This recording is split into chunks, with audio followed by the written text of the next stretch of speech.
Hola a totes, bon dia i benvingudes i benvinguts a la presentació del meu llibre, al vídeo presentació del meu llibre Vicent Andrés Estellés i la literatura a l'aula. Anàlisi de l'estil del poeta i propostes didàctiques. Este és un llibre que m'ha publicat la institució Alfons el Magnànim i que es tracta d'una recerca, és la recerca de la meva tesi doctoral sobre Vicent Andrés Estellés. Aleshores, aquest llibre és fruit d'un treball de 10 anys, pràcticament, que va començar l'any 2010-2011 amb un treball de fi de màster i que va acabar l'any 2015 en la lectura de la meva tesi doctoral, el dia 9 de febrer de 2015, però que ahir el resultat va ser una tesi de 400 pàgines més 200 pàgines d'annexos que no podia llegir ningú perquè era massa pesada i massa densa. Aleshores, després, l'estiu de 2017, em vaig dedicar a resumir moltíssim aquest treball de tesi doctoral i s'ha acabat plasmant en aquest llibre publicat per l'institució Alfons el Magnànim, que té unes 220 pàgines. Aleshores, així està tot resumit. I de què va aquest llibre? Doncs el llibre té dues parts. La primera part versa sobre l'estil del poeta, tota l'anàlisi pragmaestilística que vaig dur a terme. I la segona part són un plec, un conjunt d'aplicacions didàctiques que vaig estar assajant, dissenyant, provant, proposant a partir de la literatura i concretament de la poesia de Vicent Andrés Estellés, tot i que després s'ha ampliat a altres aplicacions de la literatura a l'aula. En aquest vídeo el que faré és comentar-vos el llibre i sobretot fer-vos un resum molt breu, tan breu com puga, de la primera part del llibre, tot el que és l'anàlisi de l'estil. A banda, el llibre es pot comprar a la pàgina web d'Alfons el Magnànim, de la institució Alfons el Magnànim, per 15 euros. És un llibre molt recomanable per a professors de valencià, sobretot professors de valencià que estiguen preparant per a la selectivitat, ja que aquest any entra un dels 3 autors que entra en l'assignatura de valencià per a la selectivitat o per a l'ESPAU és Vicent Andrés Estellés i sempre està bé saber una miqueta més enllà del clitxé estellesià que tots sabem del pimentó torrat i els amants, d'acord? Aleshores, és un llibre molt recomanable per a professors i professores de valencià. També seria molt recomanable per a persones que estiguin interessades en la literatura catalana en general, ja que sabeu que Vicent Andrés Estellés és considerat el millor poeta valencià des d'Ausiàs Marc i indubtablement el millor poeta valencià del segle XX. Això ho va dir Joan Fuster i la veritat que tenia raó. Aleshores, és un bon llibre per a resumir d'una manera tan curta com ha sigut possible tot el que és l'estil d'Estellés, tenint en compte que Estellés té més de 3.000 poemes publicats en gairebé 50 poemaris i que té una quantitat de material ingent. Bé, aleshores, una miqueta sobre la vida d'Estellés. Estellés naix a Burjassot l'any 1924 en una família de forners. Aleshores, Estellés ha sigut premiat amb el Premi d'Honor de les Lletres Catalanes, també va treballar al periòdic Les Províncies durant la seva vida, sobretot va ser periodista, i va passar les èpoques de la censura franquista al periòdic treballant-hi, i aleshores sí que va viure una postguerra i un franquisme des del punt de vista d'un periodista de la ciutat de València. Va tindre bona relació amb algun dels seus caps, com ara Martí Domínguez, i una relació aparentment no tan bona amb José Ombuena, que va ser el director del periòdic, però que realment va estar criticat a través del poemari Horacianes, etc. Bé, la seva dona va ser Isabel durant tota la seva vida i va tindre 2 fills, un xic, Vicent, i una xica. Després també va tindre una filla que va morir en nàixer i que es deia, crec que es diria Isabel, però després l'altra filla que van tindre i que sí que va sobreviure és Carmina. I bé, això és bàsicament la vida d'Estellés, una vida a la ciutat de València, una vida molt humil, cobrant un sou bastant humil i una vida molt urbana, una vida de la ciutat de València, tot i que també tenia relació amb el poble i va estiuejar o estiguar en algunes zones més, en alguns pobles més menuts, però bàsicament va passar la vida a la ciutat de València. Bé, aleshores, s'ha intentat diverses vegades de fer una classificació de l'obra d'Estellés per etapes, però sempre ha sigut amb un to difícil, perquè és una persona que no era una persona organitzada i escrivia d'una manera compulsiva. Té una quantitat ingent de poemes escrits, agrupats en poemaris, que de vegades tenen el mateix nom i són poemaris diferents, com ara el cas de l'Inventari Clement, o com casos de reculls de poemes com el Mural del País Valencià, que és anar recollint poemes que ja tenia publicats i crear poemes nous. És a dir, que és molt complicat saber exactament quin és l'ordre de l'obra estellesiana. Després, a veure, sí que podríem dir que la seva primera poesia, ell va començar fent poesia en castellà, en certes revistes de Madrid, i sí que ja l'any 1953 va guanyar un premi de poesia en valencià, que va ser el Premi Ciutat de València per Ciutat a cau d'orella, que era un poemari això escrit a principis dels anys 50, tal com el poemari La nit i el poemari Donzella Marc, que són els primers poemaris d'Estellés en valencià i que són poemaris simbolistes, en els quals hi ha moltes al·legories, l'al·legoria de Ruth la Moabita, l'al·legoria de l'anyell innocent, al·legories de la Bíblia, sobretot, i una poesia més simbolista, més influïda per tota la mamella grotesca i tòxica, com deia Fuster, de la formació garcilasista, de la formació en literatura espanyola, molt tradicional, que és la que es tenia durant el franquisme i és la que va mamar Estellés. Aleshores, aquesta primera poesia és simbolista, és molt alegòrica, però ja directament a començaments dels anys 60, ja tots els anys 60 i els anys 70, Estellés comença a trobar una veu pròpia i a expressar-se d'una manera molt genuïna, tot i que amb textos molt ben escrits i molt treballats, sí que són textos que donen una imatge d'espontaneïtat i de vivesa del llenguatge que és molt sorprenent en un llenguatge literari tan clàssic, tan garcilasista, que és el que es bevia, el que es treballava més durant els anys del franquisme. Aleshores, el boom estellès, la fama del poeta, comença amb la publicació del Llibre de Meravelles, l'any 1971. Són poemes sobre la ciutat de València, poemes sobre la postguerra, poemes amb una estampa, amb una postal del Cap i Casal molt humil, molt de passejar pel carrer, molt de joves enamorats, molt de tramvies que passen, carrers, persones que caminen,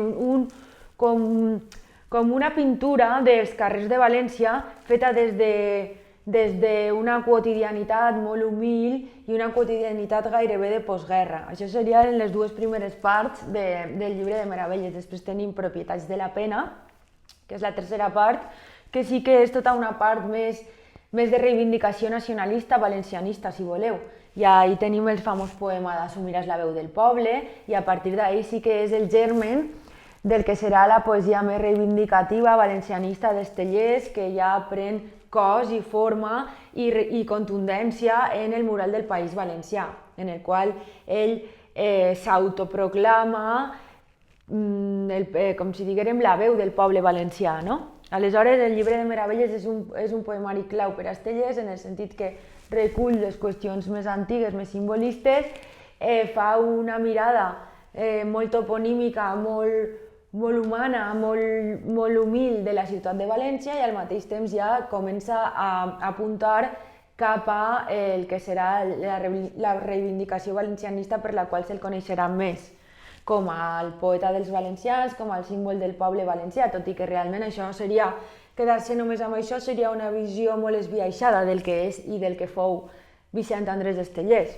Bé, i finalment ja als anys 80, finals dels 70, principis del 80, el que fa Estellés és consolidar el Mural del País Valencià, que és com el canto general de Pablo Neruda, però dels valencians. També ens hem deixat un aspecte d'Estellés dels anys 60-70, que és tot l'aspecte d'escriure intentant esquivar, intentant fugir la censura, intentar passar la censura. De quina manera? Doncs mitjançant construccions espaciotemporals ancorades en l'antiga Roma, en l'imperi romà, no? En la Roma d'Ovidi, d'Horaci i de Suetoni, que era l'enemic d'Horaci, tota aquesta, com si diguérem, emmarcar la seva poesia en un locus amoenus, en un espai i en un temps romans, però que realment no deixen de ser visions alegòriques o metafòriques del que seria l'actualitat valenciana de la València de postguerra, amb els personatges valencianistes i amb els seus enemics, els personatges franquistes, com seria José Ombuena, que també és el cap d'Estellés, i amb una ciutat que és una simbologia del que seria València. I tot això es pot anar més o menys albirant en poemaris com ara Horacianes, Exili d'Ovidi, o també fa una al·legoria per a superar la censura en el primer llibre de les Èglogues, que és com una paròdia del que seria la poesia garcilasista, la poesia més clàssica, més de la tradició, com si diguérem, de viure al camp, dels pastors, d'aquesta tradició que en la literatura espanyola materialitza Garcilaso de la Vega, i que Estellés agafa i parodia des d'un context que mescla aquestes qüestions pastorals de les Èglogues amb qüestions de mecanògrafes i ambients de la València de postguerra i de la València dels anys 50-60, que és la que Estellés intenta parodiar, intenta criticar o fins i tot plasmar simplement a través del primer llibre de les Èglogues. Bé, sempre amb un to erotitzat, no? Del que serien les nimfes, del que serien les mecanògrafes, del cos jove de dona, que sempre és un leitmotiv en la poesia d'Estellés. Bé, més o menys això seria l'evolució de la poesia d'Estellés, anys 50 més simbolista, anys 60 i 70 en els quals Estellés desenvolupa mecanismes molt fins d'evitar la censura, que fan que tinga com un estil molt propi, molt autèntic i molt culte, perquè recull tota una tradició poètica, literària grega i en espanyol molt ben embastades, molt ben bastides.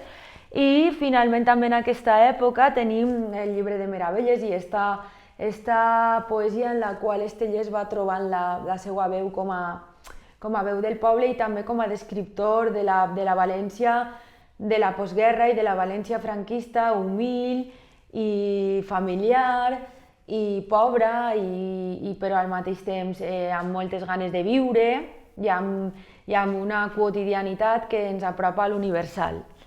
I finalment els anys 80 en els quals Estellés ja es reconeix com a gran poeta, ell mateix es coneix com que sap que serà la veu del poble valencià i que així quedarà per a la posteritat, i per tant ja ell decideix enfocar la seva obra cap a una oda als valencians i a les comarques valencianes, com posant-se a l'alçada de Pablo Neruda. Si jo fora professora de valencià de secundària, que no ho soc, que soc professora d'Escola Oficial d'Idiomes, i haguera de preparar els meus alumnes per a la prova de selectivitat en la part de literatura, em compraria aquest llibre, perquè pense que no és perquè siga meu, però realment és el llibre d'Estellés publicat d'estudis sobre Estellés més concret i més dirigit a analitzar l'estil d'una manera més sintètica però al mateix temps més completa i no enfocant-se en un aspecte concret, sinó en general l'estil, la manera d'escriure, l'ideolecte d'Estellés de manera global, d'una manera molt gràfica, molt resumida, amb quadres, amb resums molt evidents, molt gràfics, i també perquè després tenim una sèrie d'aplicacions didàctiques que ens poden servir per a intentar dinamitzar la qüestió a l'aula amb els nostres alumnes i que, si algú està interessat, aprofito per dir que el dia 11 de gener de matí a València, al centre, després posaré la informació ahí baix, d'acord? Que faré una xerrada dins del curs del Cefire sobre literatura universal sobre com ensenyar poesia a l'aula i bàsicament em basaré en aplicacions didàctiques sobre Estellés que tinc publicades en aquest llibre i que també tinc penjades a la pàgina web. Per tant, això no ho explicaré en aquest vídeo, ho deixo per a la xerrada. I ara explicaré el que és principal en l'estil d'Estellés d'una manera molt resumida que evidentment s'hauria de complementar o amb la meva tesi doctoral de 500 pàgines o amb aquell llibre de 200 pàgines de les quals 120 estan dedicades a l'estil d'Estellés i per tant és molt més accessible. Bé, si pensem en Estellés, de seguida ens ve al cap, sobretot a primària, el típic poema que apareix als llibres de text sobre Estellés. En són dos, és el poema de la Rosa de Paper i el poema de la Lluna de la Muntanya, la lluna que més m'agrada, no? Són poemes del poemari Taula Parada, que és un poemari que sembla gairebé un poemari per a xiquets. És un poemari molt simple. Però dins del que cap, Taula Parada té poemes com el de la cançó de la Rosa de Paper, que realment té com una doble lectura. Té la lectura de reivindicació antifranquista i d'esquerres, i després té una lectura simplement de passar-se una rosa de paper de periòdic i que les autoritats intenten cremar-la, la rosa, però com que la rosa seria la llengua, la identitat, els valors d'un poble, no? Aleshores, este poema sempre té aquesta doble lectura que ens permet treballar-lo amb xiquets molt menuts, però també ens permet treballar-lo amb persones més adultes i reflexionar sobre què és la censura i sobre la poesia d'Estellés i sobre la universalitat de la censura, perquè realment el poema va dedicat a Josep Martí, que és un poeta cubà, el poeta cubà per antonomàsia. Aleshores s'està posant al mateix nivell la reivindicació del poble cubà als anys 60, 50-60, amb la reivindicació del poble valencià en l'època d'Estellés. Bé, aleshores, vàrem fer un estudi sobre la presència d'Estellés dins dels llibres de text i vàrem veure això, que en els llibres de text de primària, en els primers cursos de l'ESO, apareix sobretot el poema de la Rosa de Paper i el de Taula Parada. I el de la Lluna de la Muntanya. Després també apareixen o es treballen molt tres poemes, segur que els coneixeu. El poema del Pimentó Torrat, que és del poemari Horacianes, el de Res no m'agrada tant com enramar-me d'oli cru, el pimentó torrat tallat en tires, aquest, no?, que acaba dient cloc els ulls i me'l fot, el pimentó, no? Aquest poema hem treballat en una aplicació didàctica feta amb els alumnes de català de la Universitat de Cambridge, gràcies a la que era lectora en aquell moment, Carme Calduc, que em va ajudar. Vàrem veure com és un poema que des de l'universal, d'allò més quotidià, de la gastronomia més humil, connecta amb altres cultures d'una manera molt fàcil. De fet, el poema del Pimentó Torrat està traduït a l'anglès per David Rosenthal, per Dominic Kuhn i està traduït a moltes llengües. És dels poemes més traduïts d'Estellés. Bé, després tenim el típic poema dels amants del llibre de Meravelles. No hi havia a València dos amants com nosaltres, curiosament ens besàvem del matí a la nit, han passat molts anys, han passat moltes coses, de sobte un vent ens empeny, o l'amor, i rodolem per terra entre abraços i besos, tot això, no? Que està musicat o recitat per Ovidi Montllor, amb Toti Soler a la guitarra, d'una manera sublim. És molt recomanable treballar-lo a partir de la musicació de Toti Soler. Jo també el vaig treballar amb els alumnes de Cambridge, de català, i també es va entendre molt bé el que és la transversalitat de la quotidianitat en el poema i en l'universal, i va agradar bastant. És un dels poemes d'Estellés que més se sol treballar. Després tenim ja el poema més de reivindicació valencianista, més famós, que ha estat recitat, que han utilitzat molts polítics normalment valencianistes, que no coneixen en profunditat l'obra d'Estellés, però recorren de manera reiterada i de manera poc documentada al poema Assumiràs la veu d'un poble de Vicent Andrés d'Estellés, no? Que és del llibre de Meravelles. Assumiràs la veu del poble i seràs per sempre poble i patiràs i esperaràs i et seguirà una polseguera i tindràs fam i tindràs set, tot això, segur que vos sona, no? Aleshores, aquests quatre poemes, La Rosa de Paper, El Pimentó Torrat, Els amants i l'Assumiràs la veu del poble, són segurament els poemes més famosos, més populars, en els quals es queda el lector i fins i tot el professor de valencià que no és una persona realment que coneix l'obra d'Estellés, perquè Estellés ha publicat molt i poca gent s'ha llegit tot el que Estellés ha publicat. És molt difícil de fer això. Bé, aleshores, si haguem de parlar de quins són els elements de la poesia d'Estellés que ens donen més joc o ens podrien donar més joc per a treballar poesia a l'aula i que caracteritzen més l'obra d'Estellés, són, per una part, els antropònims. En els antropònims podem parlar de la importància de l'antropònim Vicent com a nom del poeta, com a referència a Vicent Ventura també, que és un polític valencià de la postguerra, que va estar exiliat i que era amic de Fuster i d'Estellés, com podem veure en la foto. I també la importància de Sant Vicent Ferrer. Sant Vicent Ferrer és un personatge que apareix de manera recurrent també en la poesia estellesiana, tant com en el mural del País Valencià, com ara en el poemari La nit, el poema a Sant Vicent Ferrer. És un poema sublim, a poqueta nit, del poemari La nit, dedicat a Sant Vicent Ferrer, però des d'un estil molt interessant.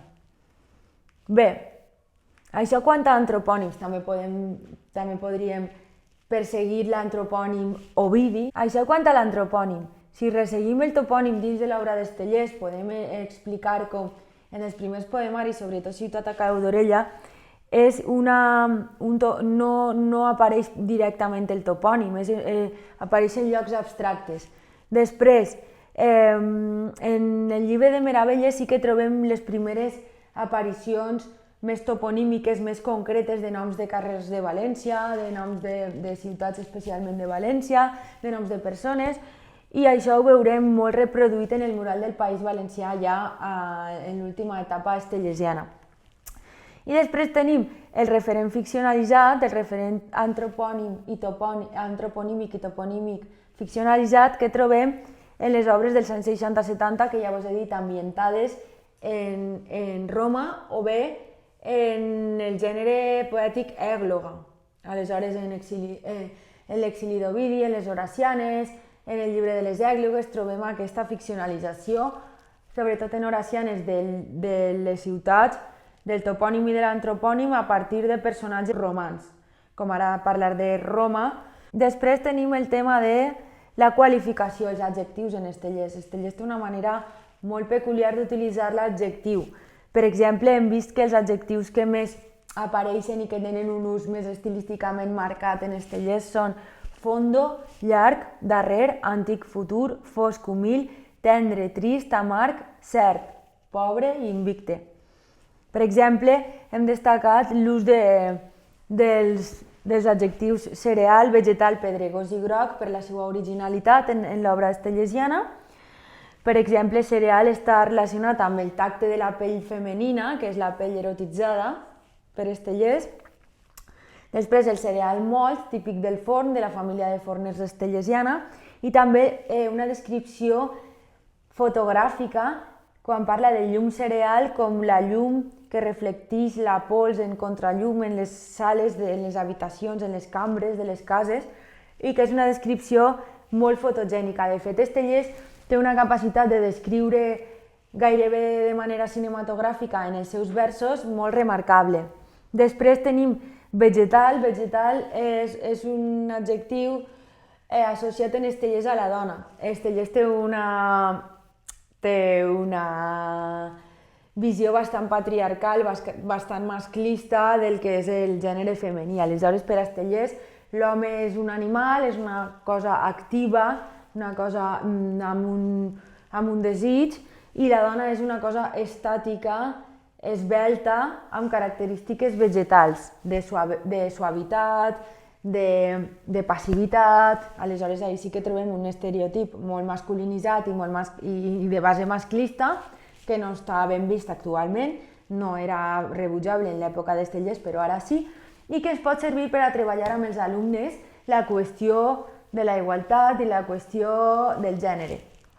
Bé, després tenim l'adjectiu pedregós, que està relacionat de pedra, està relacionada amb Estellés amb la terra, amb el territori, amb les pedres que construeixen el que és la identitat valenciana, ho trobem al mural del País Valencià, i també les pedres de l'àmfora. Aquesta tradició que dona nom a un poemari d'Estellés, que era la tradició romana de guardar pedretes dins d'una àmfora que eren els records d'una persona. D'acord? Aleshores, les pedres com a records. I després també en el poema de la nit, dedicat a Sant Vicent Ferrer, tenim la preciosa metàfora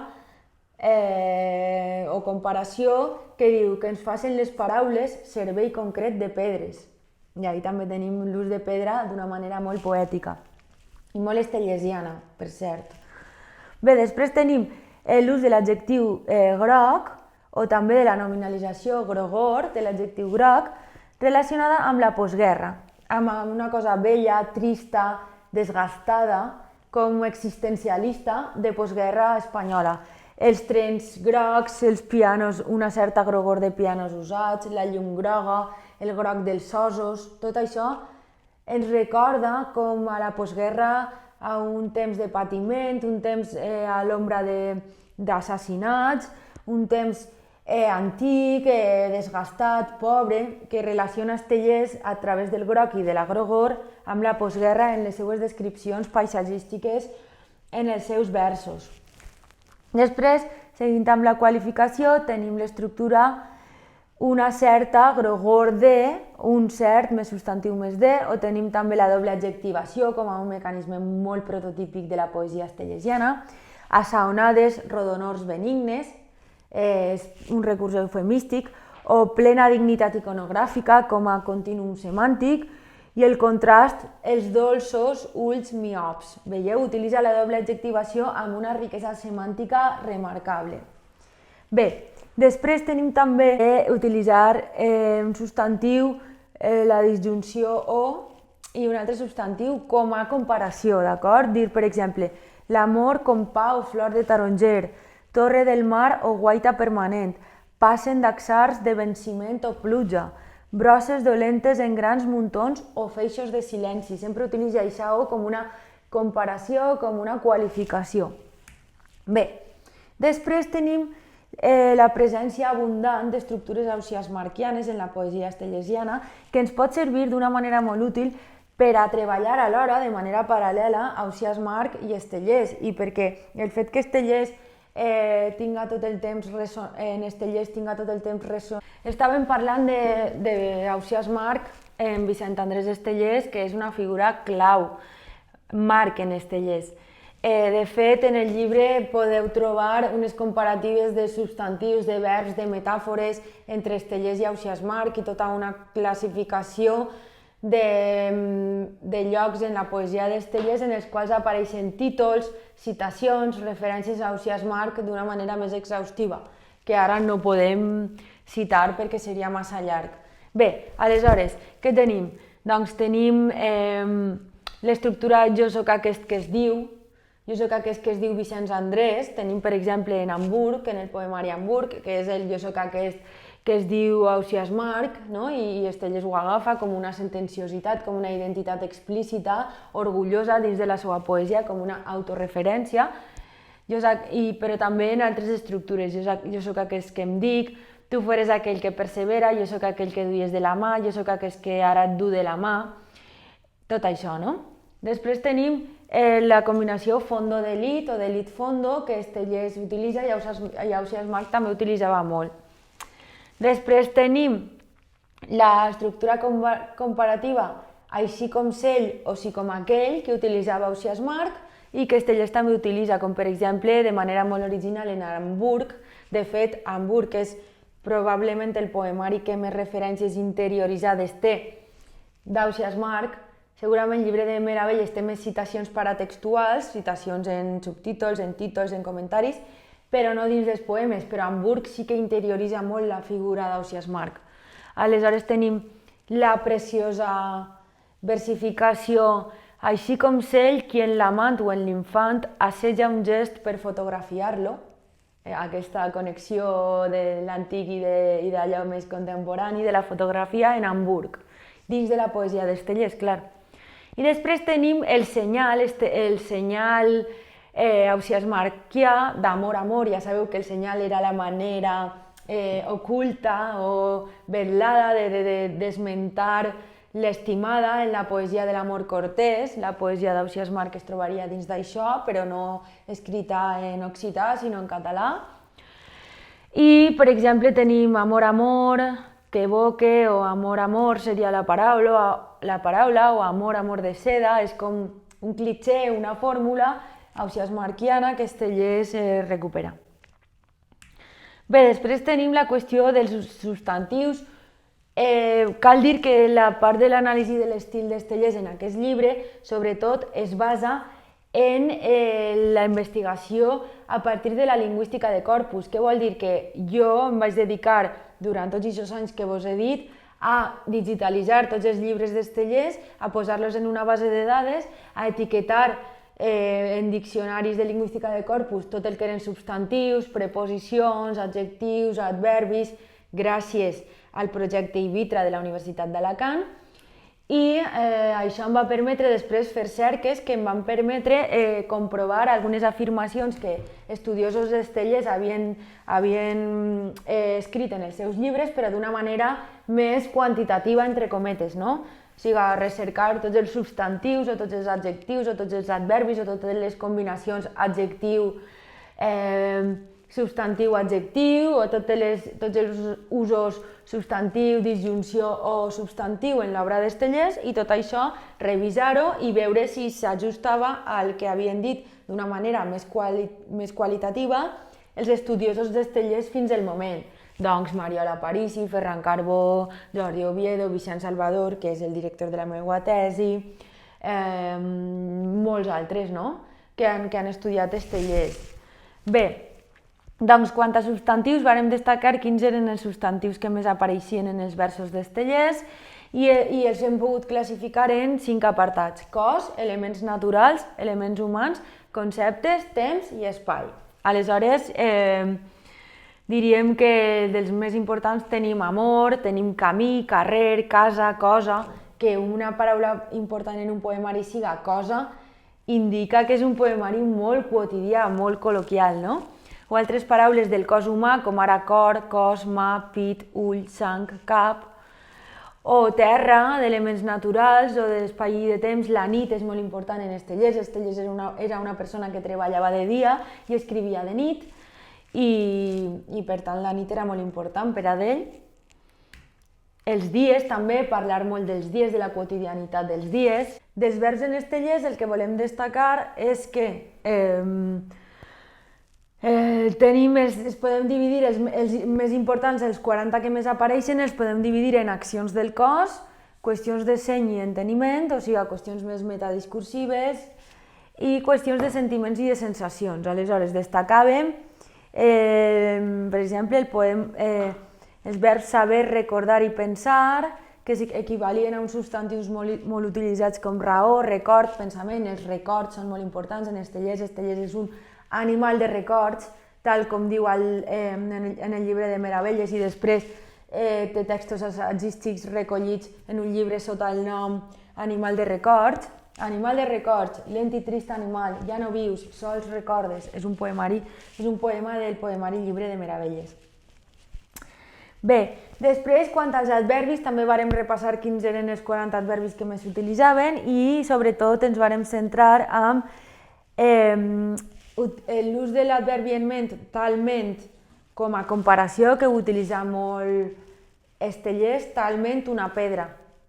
Per exemple, espere talment una pedra, o també els adverbis en ment més recurrents com són senzillament i inútilment, o bé l'adverbi així més arcaic que s'utilitza molt en Estellés i que podria considerar-se una marca del seu estil, que és àduc.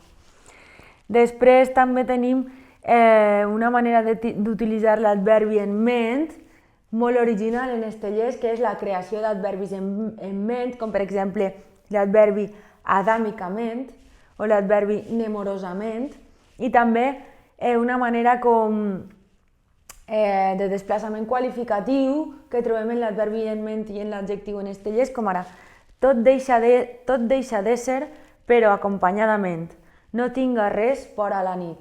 Això és un fragment d'Horacianes, en el qual l'adverbi en ment té un ús molt original. Tot això està investigat i ho varen portar a un congrés de l'Anglo-Catalan Society ja fa uns quants anys, Vicent Salvador i qui parla, l'any 2011, per ser més exactes. Bé, després, una altra característica molt interessant de la poesia d'Estellés és l'ús d'interjeccions i de rutines conversacionals. Això per a què ens serveix? Doncs ens serveix perquè els alumnes puguen veure com Estellés construeix la seva poesia amb elements de l'oralitat, de la col·loquialitat, del llenguatge més col·loquial, per tal de dotar d'espontaneïtat i de vivesa el seu discurs.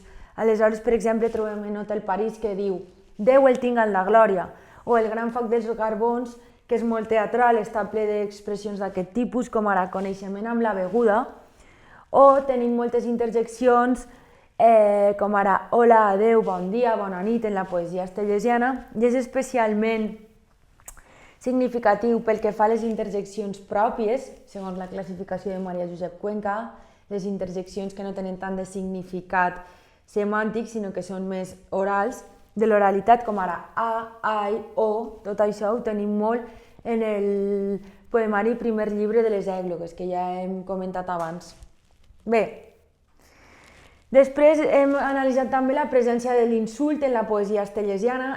També ens pot servir per explicar als alumnes que la poesia no és una cosa sagrada de paraules puríssimes, sinó que la poesia es pot fer amb insults, amb interjeccions, amb expressions del carrer, i que això li dona una vivesa i una qualitat expressiva especial a la poesia, i que Estellés és un geni fent això.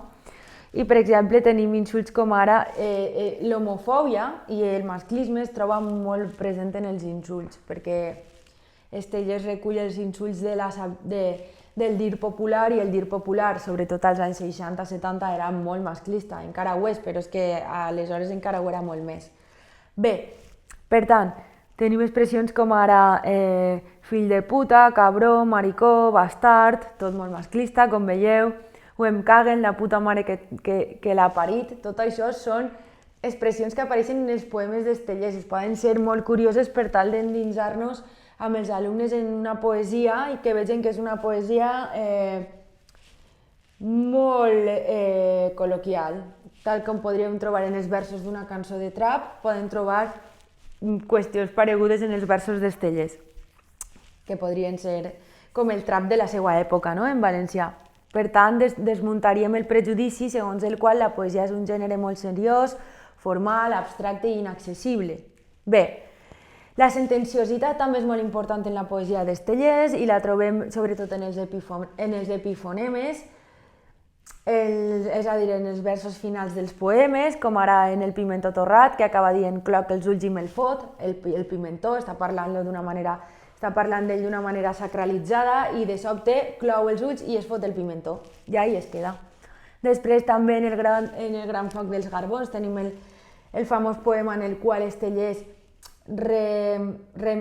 més que rememora, pronostica com serà el seu soterrar, el seu enterro, i què fa? Doncs acaba dient poseu-me les ulleres. Que qui s'ha mort? S'ha mort el net de no sé qui, que no me'n recordo ara, que feia versos. I al final diu, poseu-me les ulleres. Quan estiga mort, al taüt em poseu les ulleres. Aleshores, aquest final també és sorprenent, d'acord? O el final del poema a Sant Vicent Ferrer, del poemari La nit, quan diu, és l'hora de parlar clar i ras, Sant Vicent.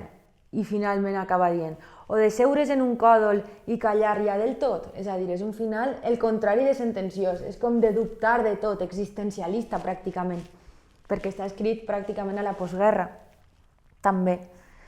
I reflexiona sobre Europa d'una manera existencialista que ens recorda als pensadors francesos de l'època, a Camus, a Sartre, a tots aquests.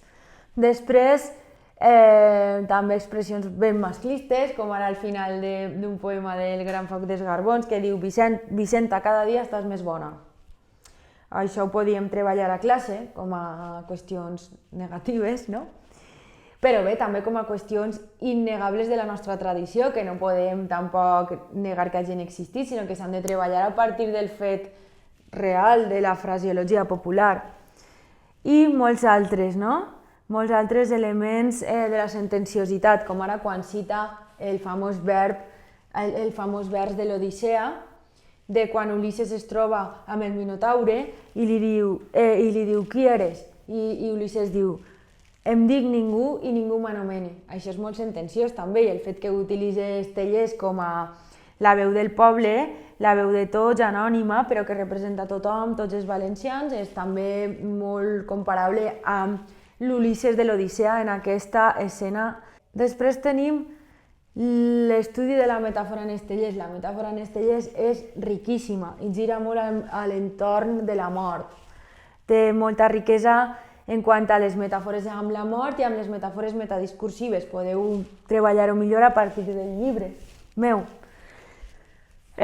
Com per exemple quan diu que a Nadal t'obriran com un meló penjat d'una viga, o quan parla que els sonets són taüts. Totes aquestes metàfores són riquíssimes.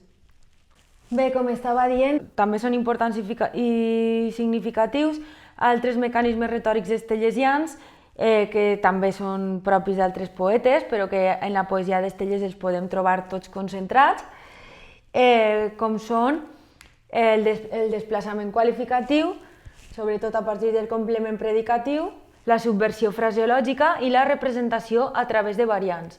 Bé, el desplaçament qualificatiu, per exemple, podem trobar això que vos he dit, complements predicatius molt curiosos a l'hora de construir el significat dels versos, com ara quan diu sempre en silenci espere indigne la mort. O bé quan diu de Gaulle accedeix beatíssim a una espècie de culte de madames i messieurs. Però també el trobem el desplaçament qualificatiu amb l'adverbi en ment, com hem dit abans, com ara per exemple i em sé en l'aire que envolta insinuant-se cru com una cabellera llargament impossible. Una cabellera impossible i una cabellera llarga. En Estellés trobem també la subversió fraseològica, la podem explicar als alumnes com un mecanisme expressiu, com ara quan diem, per exemple, una por de tot l'any, com un meló de tot l'any, o la subtilíssima i brillantíssima expressió d'Estellés quan diu cada matí li canvie l'aigua a la pena. És preciós, no? Cada matí li canvie l'aigua a la pena. M'encanta. O per exemple quan diu plantar cara a la vida, o quan diu les coses brutes de cada dia, o quan diu nit endins. Totes aquestes figures es poden treballar a partir d'Estellés. I després el mecanisme de la representació a través de variants, de descriure les escenes, de construir paisatges, construir poemes a partir d'elements metonímics d'un espai. I en això Estellés n'és un mestre. Per exemple, per no dir els exemples més concrets, o sigui, més típics d'això, com podem trobar al Llibre de Meravelles o a l'Hotel París, sí que volia esmentar, per exemple, un cas de l'inventari Clement de Gandia, que representa a través de variants i amb una visió panòptica el paisatge de la ciutat de València a partir d'un dels pisos en què va viure Estellés amb la seva dona i els seus fills. Aleshores, no, en aquest cas no crec que ni que hagin nascut els fills. Sí, Miser Mascó 17. Des del meu menjador es veu la mar també. Les nits de juliol, mentre sopem, mirem quasi totes les nits com esclaten les altes carcasses de les festes que fan en un grapat de pobles que hi ha enfront. I escoltem les campanes, i escoltem els coets. La meua dona pensa en Gandia, aleshores. Jo penso en Burjassot. Després, quan s'ha acabat el castell, escoltem els grills i les granotes. Mirem l'horta dormida, la nit de tota l'horta, la llum groga que hi ha davant de les alqueries. Aleshores, està construint-nos tot un paisatge que es veu des de la seva terrassa, un paisatge de tot l'any, de festes, de silenci, de grills. En el llibre podreu comprovar també com els grills per a Estellés, en l'obra d'Estellés, són referits a son pare, perquè ell té el record que son pare no matava mai un grill. Ho trobem en el Coral romput, això també. I per tant, cada vegada que apareix un grill en Estellés, aquest grill pot associar-se amb la infantesa d'Estellés i amb son pare. Bé, doncs la representació a través de variants i aquest recurs tan cinematogràfic d'anar descrivint una escena, una estança, un paisatge a partir de xicotetes referències metonímiques molt visuals, això Estellés és un geni fent això. I després també podríem utilitzar una característica també del dir estellesià, que és la intergenericitat, és a dir, fer poesia amb un to com si estiguera fent assaig, fer poesia com si estiguera fent teatre, fer poesia com si estiguera fent periodisme, fer poesia com si estiguera fent una narració d'un conte.